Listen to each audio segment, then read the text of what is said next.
एक लड़की के साथ बनी सत्य घटना। रात के 12 बज रहे थे। उसका फोन आया। हेलो, किसी ने फुसफुसाहट भरे लहजों में कहा। हाँ बोलो, उसने भी हौसले से कहा। सब तैयारी हो गई है क्या? सुबह 4 बजे की बस है।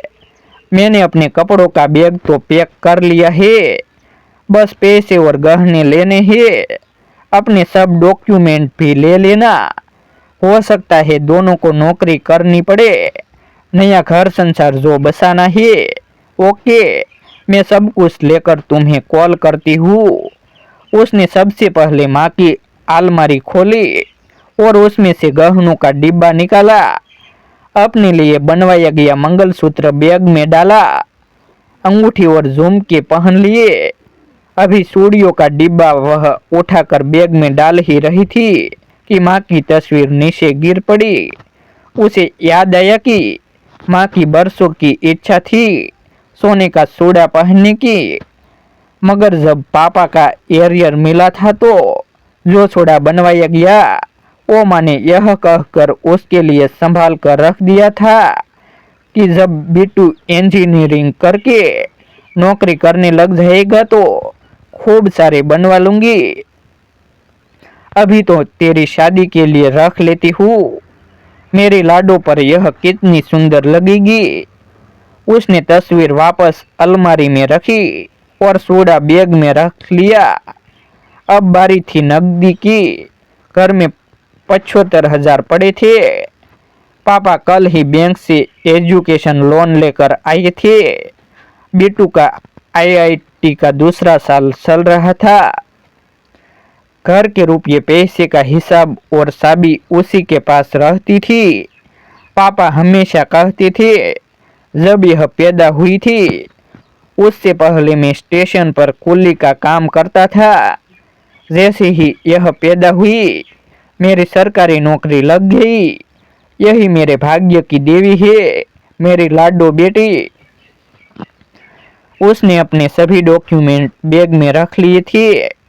अब उसे चेक करना था कि घर में कोई जाग तो नहीं रहा।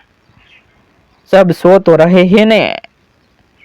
सबसे पहले उसने बिट्टू के कमरे के दरवाजे से अंदर झांका। बिट्टू अभी तक पढ़ रहा था। उसकी खाने की थाली वैसे ही ढकी पड़ी थी जैसे वह रख कर आई थी। उसने अगले कमरे में झांका तो देखा कि माँ नींद की दवा लेकर गहरी नींद में सोई हुई थी। माँ हमेशा कहती थी कि इस दवा में कोई गड़बड़ है, जो नींद बहुत आती है।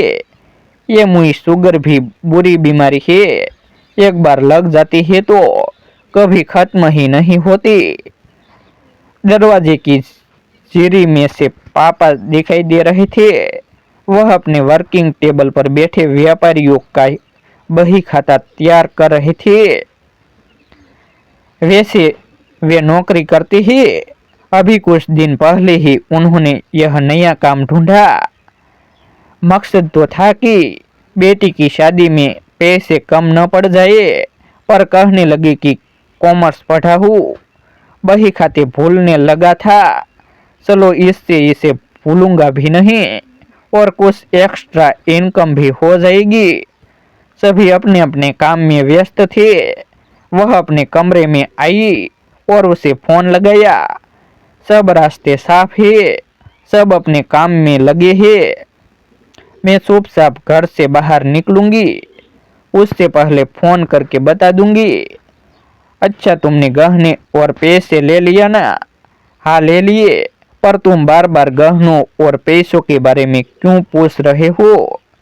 मैंने कहा ना ले लिए। उसकी आवाज में कुछ खींच थी। अरे बाबू, वो इसीलिए कि नया घर संसार बसाना है ना। नई जगह पर जाते ही कहीं पर काम थोड़े मिल जाएगा। हमें घर के रूटीन कामों के लिए पैसों तो चाहिए ही ना। मेरा मोबाइल भी बहुत पुराना हो गया है, मुझे नया मोबाइल भी लेना है और फिर मैं कोई न कोई नौकरी पकड़ लूंगा जिससे हम आराम से जिंदगी गुजारेंगे। सुनो, एक बात पूछूं? हाँ पूछो ना। क्या पूछना चाहती हो?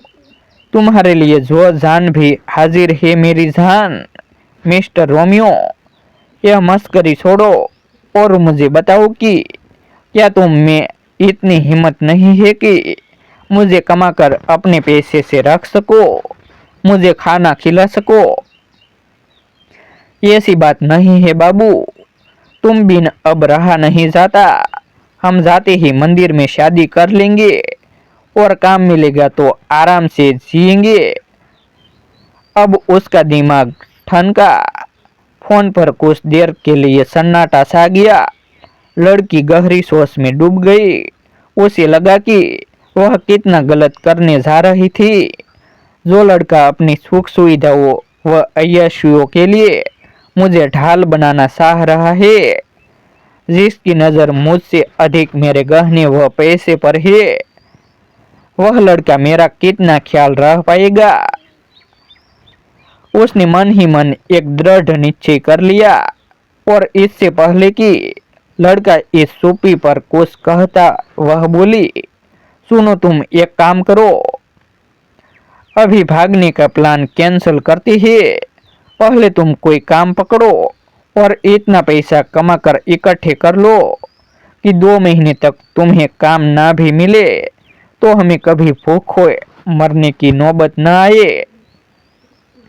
जैसे ही तुम पैसे इकट्ठे कर लेंगे हम घर से भाग चलेंगे। तब तक तुम थोड़ा इंतजार करो, पर अगर 2 महीने तक ऐसा नहीं कर पाए तो फिर मुझे भूल जाना। अरे बेबी, मेरी बात तो सुनो, मेरी बात। लड़की ने फोन काट दिया। वह अपने पिता के कमरे में झांक आई। वह अभी भी बही खाता कर रही थी। उसने दरवाजा खटखटाया। क्या बात है लाडो, सोई नहीं हो अभी तक तुम? कुछ परेशानी है क्या बेटा? पापा, मुझे आपसे एक बात करनी है। कहो लाडो। पापा, मैं कह रही थी कि जब तक बिट्टू की पढ़ाई पूरी न हो जाती मैं नौकरी करना चाहती हूँ। मेरी पढ़ाई पूरी हो चुकी है। घर में बेकार बैठने से क्या फायदा? घर में 2 रुपये जोड़ेंगे ही। उसकी बात सुनकर पापा ने लाडो के सर पर स्नेह से हाथ फिरा दिया। पापा बेटी दोनों की आंखें नम थी।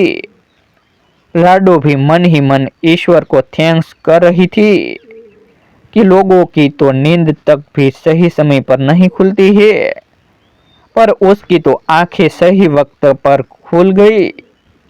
थैंक्स गॉड, तुमने मुझे बचा लिया। कहानी अगर अच्छी लगी तो आप हमारी चैनल को लाइक, शेयर और सब्सक्राइब जरूर करें ताकि ऐसे ही नई नई स्टोरी आपको मिलती रहे। Thank you. फिर मिलते हैं एक नई स्टोरी के साथ। आभार। जय हिंद, जय भारत।